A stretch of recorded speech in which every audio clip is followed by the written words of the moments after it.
right, everybody, welcome into this week's edition of Fresh Takes with Russo and Felice. I'm Paul, the Russo portion of this program, and across from me is the Felice portion of this program, Nick Felice. Nick, it was not gonna lie, been a depressing couple days for me. I'm sure you're over the moon about it, but yeah, tough scenes for us Heat fans. Well, happy Flag Day. It's true, I forgot about that. It is a big day. Salute. It's in my top 30 holidays. Yeah, it's been a little tough football. Yeah. Heat going down, whatever. That'll happen. But, 8 seeds, Knicks, Heat, both lost in 5 games. What are you going to do? You're an 8 seed. You made the NBA Finals. I think that's a successful season. So, and I think we both already knew, but I think the whole world's starting to get to know that Jokic is the real deal.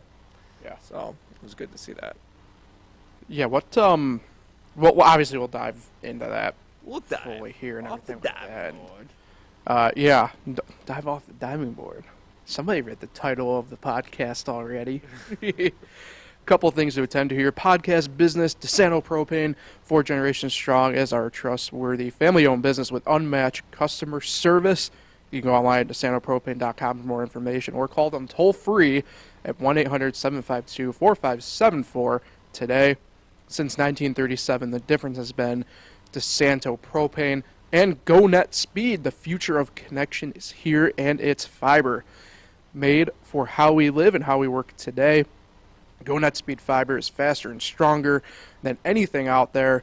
You can check availability in your area as well as plans and pricing at GoNetspeed.com and get ready for fast and reliable fiber internet straight to your home. So thank them enough. Nick, before we get going here, as we alluded to last week when we were, and I know we aren't back at our usual 3 o'clock time slot today, it's because I had some appointments and things got switched around anyway, but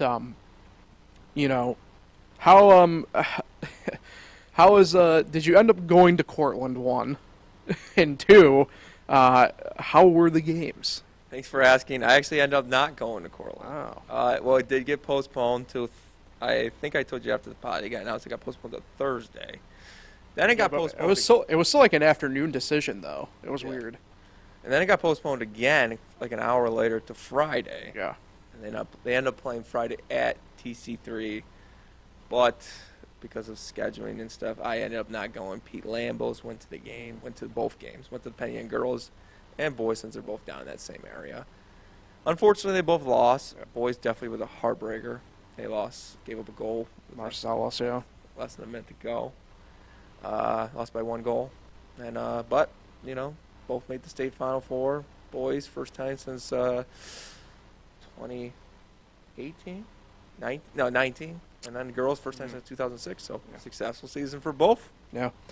Yeah, I'm about to say Marcellus, I think, lost on not quite the same fashion, but it was heartbreaking for them. I know that in the state final there. So, congratulations to all, at this point, high school sports teams, I guess, from this past year. It's kind of crazy. I know season's over, the year's over. Some schools have already had graduation. Others, I know, go next week. Really?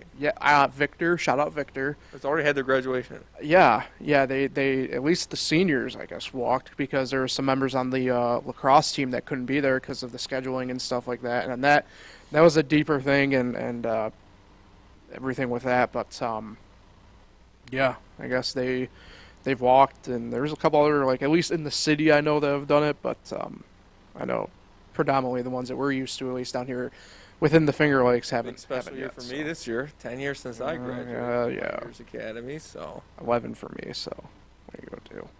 You're old. Thank you for that observation. Astute by you, Nick. Speaking of astute, the keen observing eyes of the winter sports viewers know that the seasons are over, and in the grand scheme of it, right, it kind of was without a whimper or anything like that. Both the Denver Nuggets and the Vegas Golden Knights come out victorious 4-1 in their series. Obviously, the Nuggets winning the NBA title, Vegas the Stanley Cup. Both were the first time. We'll dive into all that stuff here, obviously, but I'd say from the collective 2 series, Nick, Certainly, I think we were all kind of hoping for longer and maybe even just better play, but simply just did not happen in either of these series. Well, I think if we do recall, roll the tape, I said the Sure. Nuggets in 5. Right, I probably. didn't get the games right. I think I said the Heat were finally going to win in Game 3, but they ended up stealing one in Denver. So, I mean, I don't know about you. Obviously, you're a Heat fan. I think when Denver stole those 2 games in Miami, I think we all believed it was over since, Heat had to win 3 straight and 2 of them in Denver, which Denver had only lost the one home game in the whole playoffs the game before. They played them well. Yeah. Game 4 or Game 5, my mistake. But it's just this Denver team has been good all year, and I think I'll even admit I think I didn't expect them to be this good, but look at them on paper, look at them on the tape, they're very good. Aaron Gordon, very underrated player. Jamal Murray, I think is a star. I don't know if he's a superstar. I don't really throw that label out there, but Jokic's definitely a superstar. Murray's just below. They're really good. Great coach, Mike Malone. The thing about the NBA and the NHL, it doesn't matter what you've done now. If the Denver Nuggets do have some setback a couple years ago, Mike Malone could get fired, which is just so stupid about this league. But it's the only thing. It's one thing I just This league. I just can't stand that the coaching carousel. But anyway, he deserves it. Great coach this year, and yeah, I am not surprised by the winner. I thought he would give him a better series, even though I predicted the Nuggets in 5. But yeah, what are your thoughts? Well, obviously with that one in particular, yeah, it's tough because obviously being a fan of the Heat, I see a lot of their stuff, and their faults were not surprising. Like the faults that led to them losing the series, and especially the way they did it, probably in Game 4 or 5 rather, not surprising, right? I think Game 4 is where you saw a lot of probably where the problem with the offense was falling a lot. When they couldn't hit threes in the regular season, it was bad a lot of nights. And then it's really weird how all playoffs they were doing a really good job on defense and specifically rotationally. And against the Nuggets, it just faltered bad. I'll say this, I'm not particularly a fan of, I think, a lot of other Heat fans kind of questioning Spoelstra's decision-making regarding, say, like, especially Cody Zeller in the fourth quarter. He started the fourth quarter on the floor for the Heat to kind of more or less try and buy an extra minute for rest for your collection of Bam and a couple of the other guys. And I don't know what you want him to do there. I mean, he's technically the backup center. Not much you can do. And so a lot of people pointing at the Game 5 loss as he was -5 and the Heat lost by 5 as the direct X factor. And like, nah, it's not. Jimmy had a bad turnover there, obviously, at the end of the game. Took a dumb shot, to be frank, you know. There's a lot of issues, right? And you can't bash Jimmy. Jimmy Butler's the reason why the Heat were probably in the position that they even get in, collectively, right? So, I mean, it's just tough. I mean, I think this is a Nuggets team that I think I pointed at more or less actually last year as probably being the team to beat in the West. This year, maybe not as much, but I mean, that's a good team. They have to be the odds-on favorite next year. They don't lose anybody of that relative main core. Obviously, the role players and bits and pieces, right? Your KCPs, you know, I think Bruce Brown technically, I can't remember if he's exactly locked down for next year, but, you know, your role guys, you can kind of, if you don't re-sign, you can filter guys in and out, but, you know, Jokic is back next year, obviously, right? Murray's back next year. As far as I know, I think Aaron Gordon's back next year. Michael Porter Jr., obviously, even though he did not have a good series, back next year. So, you know, you can expect pretty much more of the same probably from Denver moving forward. Hard to not imagine. You're spot on, by the way. I think the greater casual audience, if they don't know about Jokic, then they do now. And it's something that, we've been on for a while. I'd say me and you and a few others that have, popped on to the show with us at certain points. So he's hard to stop. He did stuff this postseason that hasn't been done. He made history this postseason. He's the first person ever to lead a postseason in points, rebounds, and assists. Like, Magic Johnson never did that. Phil Russell, Wilt Chamberlain, name all the greats. Michael Jordan, LeBron, Kobe. None of them did that. Wow. Crazy. Absolutely crazy. And they're only going to improve. In theory, right? I mean, they're all still on the quote-unquote young side. So, yeah, I mean, barring, in a weird way, barring a guy like Michael Porter Jr. thinking he's better than he is, which he kind of does, that core remains intact here for the next few years. I don't see how anybody really beats them, right? I mean, and particularly in the West, there's a lot of teams at crossroads already. Kind of crazy to think about, but, like, what do the Warriors do at this point, right? Let alone the Draymond stuff. I don't think many people are kind of talking about the fact that Steph Curry is starting to show signs that he's old. Like, I can't remember what the exact number was this year, but it was like 3-point attempt was like as high as it's ever been for him, and the makes were as low as it's ever been, but it wasn't like percentage wise like his worst, but one of those like efficiency markers. It's like he's starting to decline, and obviously Clay's not going to be the player he ever once was, and that's not so much from age. That's just the fact that his body's failed him so much that at this point it's whatever. And obviously Draymond. We know that deal at this point. So, and everybody points to them as always being that next contender up, and they aren't going to be the next contender up at this point. And frankly, in the West, I don't know who is. I really don't. I can't sit here and point to a team in particular that's going to be that. Now, it'll be interesting, and it's not going to be a case of next year, but should Wembanyama live up to the hype, the Spurs, I'd imagine, get better sooner than later. And I don't think it's going to be next year or maybe even the year after that because, frankly, Wemby's going to have to bulk up a little bit. But him versus Jokic, that's going to be a fun matchup here in a couple of years. Don't forget about Chet Holmgren.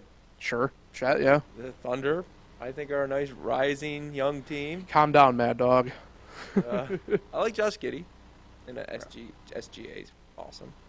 But, yeah, you make a great point. I don't know who else in the West is there to contend with the Nuggets right now. You can't just go on the limb and just say Lakers. And the Grizzlies got a lot of problems. The Clippers will never win nothing. The Suns don't have a really good bench. So, and then the Mavericks are not even in the play-in. So, yeah, it's a mess right now in the West other than the Nuggets, which is good news for the Nuggets. I think the Nuggets are, call me crazy, could start a dynasty. I'm with you there. I mean, I would be stunned. I would have been stunned by the Nuggets, but we saw the Raptors win a championship. We saw the Milwaukee Bucks win a championship. And now we've seen the Denver Nuggets win a championship. These aren't your household team names that we both grew up watching.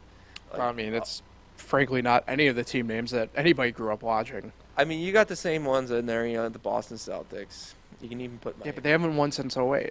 I know, but they're in the mix. That's what I'm saying. But these are the teams winning it all. Right. Obviously, the Lakers have been in the mix. They technically won one. I don't really count it. I count the runner-up, though. Thank you. Appreciate it. Yeah, so it's nice to see some more parity in this league. To see a Raptors win the championship. To see a Bucks win the championship. Even growing up, Golden State was trash. So to see Golden State win a championship. Now to see the Denver Nuggets do it, man, it just gives you confidence that any team could, if they get some players right, like the Spurs. I know we've seen the Spurs, but today's Spurs they're terrible. So it gives confidence. You get that player in there, you can win a championship eventually, and you get enough role players to go along with them. You build a great team, and the Nuggets have built this great team, and I don't see them going nowhere. No. So And it's interesting with them because you think about when they were kind of doing the building blocks of this was the same timeline as the Sixers, and all the hype right around the trust the process yeah, and everything like that. And I mean, it even played out kind of on center stage this year, right? The MVP discussion where, frankly, it should have gone to Jokic anyway, but it's not like Embiid was undeserving. But it's pretty apparent who, honestly, the better of those two is. And you can't, to me, there's no way anybody can deny now, right? The people who claim championships can't deny it now, right? The numbers don't lie either. It's weird. I mean, I guess not weird, but it's just like one of those things where it's like, who all along was kind of doing it right? And it was this team that, by the whatever, was doing it in the shadows because they just weren't getting looked at.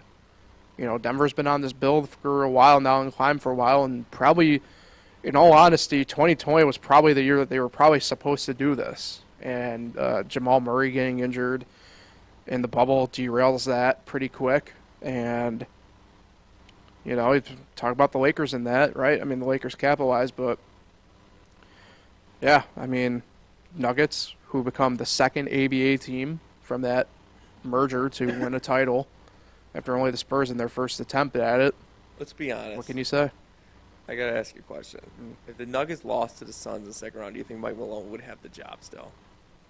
Probably not, no. No. I think that was the same case with Budenholzer that year, even though Budenholzer's no longer the coach. Oh, absolutely, yeah. If they had lost in, like, the second round, they fell short again. No, I remember, especially on the Budenholzer one, like, he was gone. He literally, I can't remember if it was Bomani Jones. I think it was Bomani who was the one who did bring up the fact that, like, every indication was, like, if they don't get past it wasn't so much past the second round. It was pretty much like the championship or bust at that point. Just the mentality of it, because they were worried that I think Giannis was the year out from being a pending free agent, and because he signed the extension, obviously it's different. But, I mean, look at this year. They get downed in 5 games by Miami in the first round, and frankly, they shouldn't have. I'm not trying to do the Heat didn't deserve to be there thing, which is strange coming from a Heat fan if I was doing that, but that's frankly the team that they had against the team that they were up against. That shouldn't happen, and that was a series blatantly, right, where the coaching was just so observed to be so much better on one side than the other side that they didn't have a choice, right? And that's the thing. I think I could see Malone, and I wouldn't have doubted Malone getting fired at that point if that were to have happened in the second round this year. But it was also 2 very distinct, I guess, moments in time because, look, Monty Williams got fired from Phoenix because of it. And I think the Phoenix situation is very interesting. That's probably something that we could maybe discuss here in a few weeks after the draft and after maybe free agency kind of gets going here a little bit. Because, I mean, that situation's just, I mean, you want to talk about some stuff behind the scenes anyway that clearly was going on that I think people over there were just kind of sticking their heads in the sand with. Yeah. We're getting off topic, though, with that a little bit. But, yeah, I mean, it's an interesting discussion point and one that I do think is factual, at least to some degree in nature. Now on the Panthers, I'm losing. It was a good run, obviously just like the Heat, same area. Yeah. You know, making a run to the Stanley Cup NBA Finals. So, the Golden Knights were just they're just by far the better team, and you know, it's not a good result if you're a Buffalo Sabres fan. You know, with Jack Eichel hoisting. Well, there was a lot of Sabres flavor within this playoff run for both teams. So, but Jack Eichel's the guy. Well, yeah, I should they have given him the surgery? Huh? The surgery. What about it? He needed surgery, and they weren't going to give it to him. Yeah, I mean, should they have given it to him? I vote yes, but The Jack Eichel thing to the Sabres is interesting because I don't think I think fans are having a moment of retrospect, just kind of seeing how the team is right now, and how he's performed elsewhere, and how it probably wasn't fully all on Jack Eichel, if you're catching the drift. So, yeah. I mean, it's whatever, but it's interesting because there was flair across the board. Panthers, yeah. I mean, they were just completely outplayed, outmatched. Obviously, last night, right? Kachuk out, broken sternum. The fact he played Game 4 is insane to me. The only other time I've heard of a athlete playing through a broken sternum, if you ever laugh here, Dale Earnhardt. He literally broke his sternum in a wreck, went out and won the pole and won at Watkins Glen for his only road course victory in his career in 1996. Just absolutely dumb. Yeah, it's not. Where's I can't the imagine. sternum? Your sternum's like here-ish, and it helps with breathing. So I mean, How's he go up and down the ice? I don't know. It's a very integral part of the living process. Earnhardt must have been wheezing the whole race. I don't know.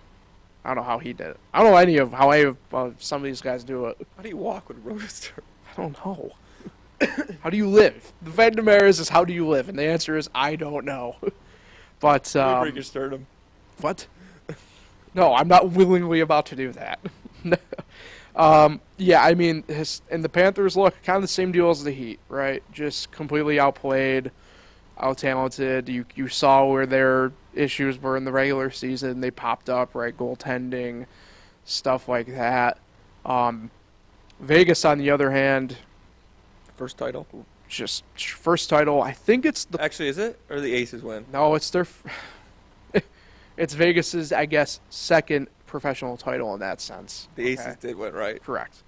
But for the Golden Knights, their first Stanley Cup victory, championship, obviously. And don't quote me, I believe it's like technically the shortest turnaround to win a title since I want to say, I think it's either the Islanders or one of like the original sixes. Like, and that's just by numeric, right? You have to have a champion at some in your first year. But I want to say like the Islanders were the quickest up to that point. I think I might be getting dates mixed up here, so I'd have to double check. But I think the Knights might be the quickest in NHL history. Yeah, Championship. yeah. Could be wrong though. Yeah, I mean, good for Vegas. Shout out John Taffer, big Vegas, big Golden Knights guy. A lot of big Vegas fans popping up. Yeah, it's good for the city. You know, that's in that city. I mean, sports is all. I mean, sports betting's huge there. So, sports is huge in that city. So that's like what most people talk about, and it's cool that they're getting teams. We're gonna mention their baseball team here soon. Yeah, good for the city. Happy for the Golden Knights. I've been to Vegas once. Big fan. Question is, who's going to win a championship next? Raiders or A's? Well, the A's one we will circle back to, obviously, here in a minute, because I'm not done with hockey quite yet. What's interesting with the Knights, and it's something that I don't think we probably should have talked about enough throughout, whether it's the regular season or I guess maybe even the playoff run, is probably just how good some of these guys are on that team, right? Not to say they don't get recognition, but like the fact that people, I wouldn't say we're questioning, but kind of left like Jonathan Marchessault on the back burner a lot, and he comes out, he wins the Conn Smythe, which, don't be wrong, deserving. I kind of thought that maybe Aiden Hill would get it, the goaltender for Vegas, but it is what it is. And he's a guy that I like as a player, came up through the Lightning system and everything like that. And look, I think this is a Vegas team that, and hockey's different. Hockey has so much turnover year to year for a lot of things, and usually the cores end up sticking together pretty good, right? But you never know. Hockey's one of those things where it doesn't matter how good your core is. Usually, I mean, hockey's famous for, probably outside of baseball, I guess, not having consecutive winners often. You look at it, the Lightning were the first since I think it was the Penguins or the Red Wing. Either way, and I think Vegas has a realistic shot of repeating though next year. I guess Bruins always there. I guess in a similar vein to Denver, although I think the West with hockey is a little bit more talent rich at this point. And I always say that to a degree because I don't think next year's maybe do or die for say really the Oilers, for example, with McDavid and Draisaitl. But at what point do those guys just either say screw it, we need to get out, or something's just got to change from a collective standpoint with them? But will they stay together? Right. Well, that's kind of what I'm getting at here. Is right. Vegas really does have this opportunity here to kind of maybe latch on to the West here for a while, the way that, to be honest with you, kind of, I guess, growing up for us, the Penguins kind of did in the East. And, obviously, the Penguins didn't make it every year. It's understandable. But you knew you had to go through Pittsburgh if you wanted to get to the Stanley Cup Finals. So I could definitely see that happening now with Vegas for sure out West, more so than maybe what we've seen anyway since their inception. You know what I mean? I think this is a really good, collectively young still team that, frankly, especially with a guy like Marchessault, who I think now can really step into this limelight as a star player in the NHL, can really grab a hold of and take over. By the way, your Rangers, new head coach. New head coach. Mm-hmm. And only fitting Gerard Gallant. Yeah. As Golden Knights. Yeah. Ex-Ranger coach now. Forgot about that. Won the championship. So, it was disappointing this year, the Rangers, knocked out in the first round by the Devils, your Stanley Cup pick in 2021. I don't know what you're talking about. I legitimately don't know what you're talking about. But, Devils had a good run. Bruins definitely most disappointing. Obviously, as a Lightning fan, to be the top President's Trophy of all time. And obviously the Bruins didn't get swept like your Lightning did, but just definitely disappointed not even make the second round. So I think there's a lot of disappointed teams more than, that's how it is in all sports, I guess, but a lot more disappointed teams in the NHL right now. The Rangers, Bruins, your Lightning, I don't know. Well, the thing is, the East, I think you're going to see predominantly for the next couple of years the same 8 to 9 teams competing for playoff spots. And by that I mean, aka the Sabres are going to be in the playoffs next. The Sabres are too good to miss the playoffs next year, to me anyway. Hopefully. I would imagine, like I said, I think the bottom of the West gets a little bit more wide open than, say, maybe the East in a way. I don't know. That's just my thought. Tage Thompson, superstar. Man, they got a bunch of good cats in Buffalo. I'm telling you, Buffalo's going to be a fun under-the-radar team. Don't tease with them. They haven't made the playoffs in forever. I'm not teasing. Buffalo is one of those teams, I think, kind of coming forward here. Next year, they give me kind of the Rangers vibes, not from this past season, but last season, where it's they really are randomly coming up here in the conference semi. That's how I kind of feel about them. So Carolina got to be disappointed. Swept in the conference final. Yeah. There's a lot of, I'd say, relative disappointment across the board. Shout out Toronto again. They did win a playoff series. Is what it is. Yeah, they beat the Lightning, but then they got swamped by the Panthers. So what are you gonna do? All right, let's spend a few minutes here. This was a fun one that kind of popped up, and not really even Moneyball itself, but so for those, let's do the backstory here first about the A's at this point. Obviously, their owner John Fisher has not invested in the team at all, pretty much since buying them.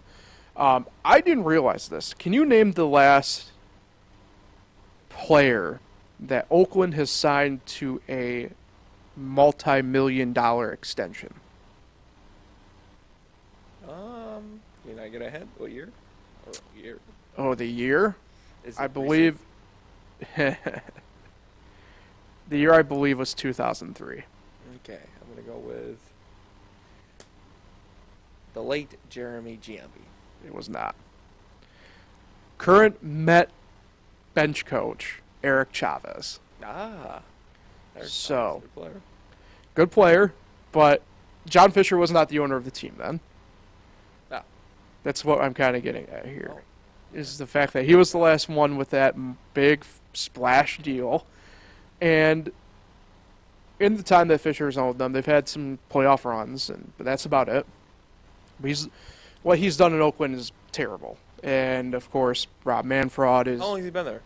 I think, pushing a decade at this point. So he's won his league division title. Might be over a decade. So he's won a couple division titles. Yeah. And he's seen some good Oakland teams come through, but has not done what most other owners, what I would say, would do in improving the team and everything like that. He's not Bob Nutty. Not spending. Well, I'll come back to there in a second. Not spending, pretty much more or less sabotaging his own team to get them to move to Vegas now, and that's looking like that is going to be imminent because the Vegas funding has gone through and passed legislation. And so yesterday, A's fans staged a reverse boycott called Oak Together. Is it just a one-day thing? It was a one-day thing where they gave out 7,000 T-shirts that said "sell" on them. Believe it was over 25,000 people showed up for it. It was great, and I wanted to talk about because one, I'm a baseball historian. I love baseball history. Obviously, I don't think that's a surprise to anybody or anything like that. But I'm a baseball fan, and I think that the history in Oakland needs to stay in Oakland. Oakland, for a number of years, the A's had this marketing campaign that they magically decided to move away from this past off season called "Rooted in Oakland," and I'll circle more back to that in a moment here. But in different sports, oddly, I'd say the one with you, Nick, is actually in baseball. You just mentioned it a little bit with Bob Nutting in Pittsburgh. Up until I guess kind of really this past off season in a way. Or past few off seasons, and myself with Washington with the Snyders who are on their way out at least, but owners who frankly sabotaging their own teams for whether they knew it or not, not wanting to spend, not wanting to capitalize on their product, and I can kind of really latch onto what the A's fans are doing out in Oakland with this and everything like that. And I was all on board with what I kind of saw yesterday with the game and everything like that. So. What were your thoughts when you saw it? Because you really, I'd say more so than me, have had to live through ownership with this.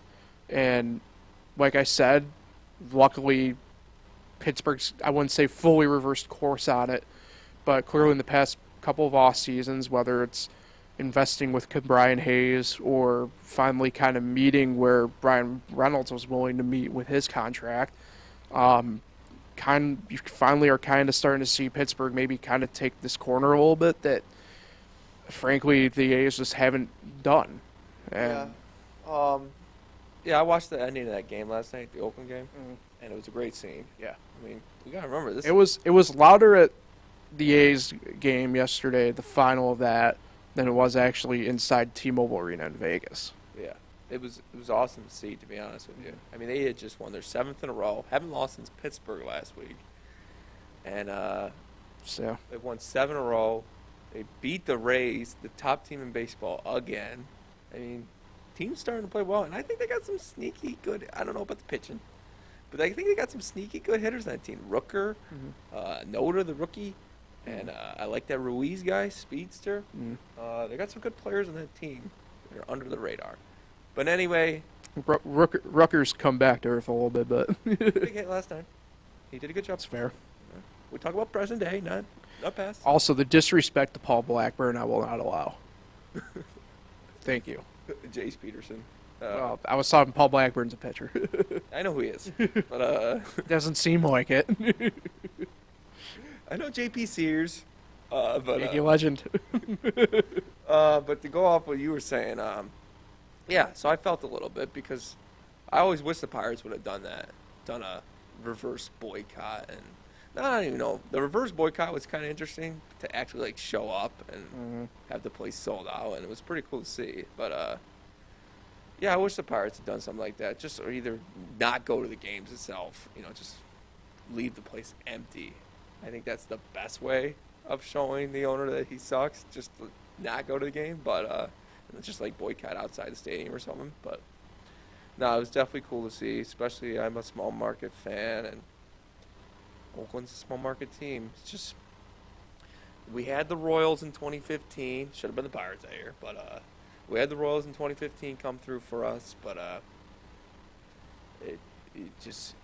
that's the thing. The A's and the Pirates just haven't done what the Royals have done, and that's to go for it because they're scared of the aftermath. Mm-hmm. Pirates can do that. I think they should go for it one of these years, but it's a risk.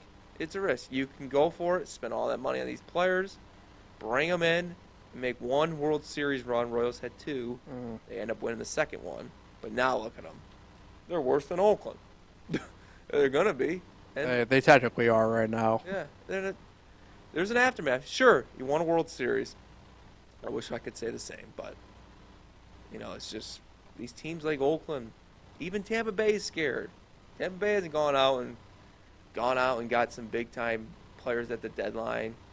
They're scared of what would occur after that as well. So I'm pleased with the boycott. I'm pleased that they won the game as well. That was kind of cool. 7th in a row, Yeah. beat the Rays again. Yeah. I think it was awesome seeing, and I think the players loved it too. It's not their fault that they're, in quotes, terrible players that this owner has brought, that has brought in. But they still want it. They probably love playing in front of home fans. Yeah. It's about to say the terrible thing is relative when we're talking about major league players, right? But yeah, it's interesting because I want to go back to that rooted in Oakland thing here for a second. The amount of players who, and now it's not as prominent, but who have been born and raised in Oakland and been around the A's. Obviously, Ricky Henderson kind of takes that cake, right? But Dave Stewart comes to mind, right? Great pitcher. Jimmy Rollins from Oakland. I don't think many people probably fully realize, but like Willie Stargell's kind of from that area, a little bit north, but he's from there. Joe Morgan is from there. Hall of Fame or should be in Hall of Fame type players are been from Oakland, and that not just baseball. Bill Russell from Oakland as well. So, and they all point to the A's kind of being like one of those teams that just had so much of an influence on them, and. Ricky Henderson, I know, doesn't live full-time in Oakland anymore, but even in his playing days when he wasn't playing for the A's, he lived in Oakland and would give back to the community. It's something that he cared a lot about because that's what the A's, for him, growing up, even though it was during a notoriously frugal owner in Charlie Finley, would do was, very welcoming to the youth and everything like that. So hopefully, it's my hope that Oakland has that major league team. I know it doesn't seem like it anymore. Kind of talk about timing of how the legislation got passed yesterday right before the game happened, and unfortunately it seems as though the only people at this point I would say that feel like it's the fans' fault clearly appear to be John Fisher, the owner. I would hope. My guess is not. He's a snake just like Manfred, who also appears to just think it's the fans' fault still, when it's not the fans. It never has been the fans' fault. That's the case. And the fact that Manfred's now going kind of, I'd say, after other teams. I know Milwaukee got unnecessary stray from him the other last week about, you don't want to be the next Oakland, do you? And I was like, wow, the hell does that mean? So it's pretty interesting. But that's the case, and I know you got a commissioner and an owner of the team that don't even care about this team. And there were other, you mentioned the players, right? How I know James Caprillion tweeted his support about it. Steven Piscotty, who is from Oakland, currently is he with I think Colorado now, maybe in their organization or something like that. But I know he tweeted that if he wasn't obviously having to do his job playing ball, he'd be out with the fans for that. And it again, It's funny because I take my shots at Hal Steinberg, but even he called out, and he didn't directly do it, but he called out Fisher as well by saying, these owners who don't want to spend money to throw a competing ball club out there, that's on you. It's not on your fans type thing. So it's pretty interesting that, like I said, it appears that the only two people who feel as though it's the fans' fault still are Fisher and Manfred. Manfred has said that. Yeah. That's just sad. Hey, look, and it's kind of funny phrasing it this way, but how the mighty usually turn a little bit and stuff like that. But, say what you want about Bud Selig, right? But he came from kind of the fan side before he got to the commissioner side of things, right, through the pipeline. All Manfred has known is being a lawyer, and that's pretty much it. Did you just casually say Manfred? Manfred? Probably. That's what I predominantly call him. I think you did. At this point. It's what I call him at this point. It's just in the lexicon for me, so. Hey, he got us that deal a week later last year. Yeah. But, yeah, great to care. see. Sure. I don't know where this winning streak's going to go. I mean, we still could be looking at one of the most historically bad seasons in the history of the sport. But it's a major league team. You knew they were going to figure it out. I didn't think anyone thought they'd win 7 in a row, but you thought they'd start winning some games. But the way they've done it, though, helped out my Pirates this last weekend, beating those Brewers. I think now we can say unironically, how can you not be romantic about baseball? So, go Moneyball. Yeah. All right, so that'll do it for Fresh Takes for today. Appreciate everybody for watching and listening. Nick, who are you shouting out to? A typical shout-out today. I'm going to shout out our good friend of the show, Justin Kiefer. Our guy. He lives in Hummelstown, PA, which is right near Hershey, PA. Hershey down 2-1 in the AHL. Those are fighting words around here. Calder Cup finals. Yeah, just beat Rochester, the Amherst. So, room for the Bears. Hershey down 2-1 after not scoring the first 2 games. Let's see if they can win the cup. Wait, they haven't scored? The first 2 games. They just won overtime. I think it was yesterday. And, they're down 2-1 in the best of 7. So, Justin, big Hershey Bears guy. Shout out, Justin. All right. So, appreciate everybody for tuning in and listening. Coachella Valley.